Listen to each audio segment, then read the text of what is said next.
एका कालकुपीत बसलेले आहात. ही कालकुपी तुम्हाला एका क्षणात लक्षावधी वर्ष भूतकाळात सहज घेऊन जाऊ शकते. आणि मी आहे या कालकुपीचा नियंत्रण, इतिहास. पण आज तुम्ही या शिवसृष्टीत आला आहात ते आपल्या शिवरायांचा इतिहास समजून घ्यायला, नाही का?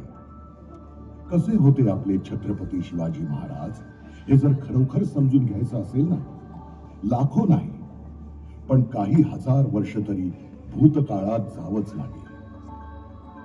याल माझ्या बरोबर? चला तर मग.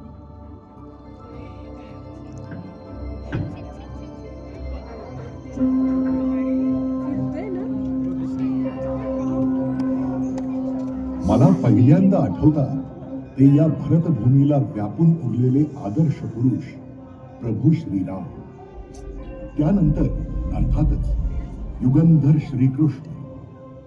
हजारो वर्ष इथल्या सप्त नद्यांच्या तीरांवर वास करणारे, वेद निर्माण करणारे, ज्ञान साधनेत अखंड बुडालेले तपस्वी ऋषीमुनी, बलाढ्य साम्राज्य निर्माण करणारे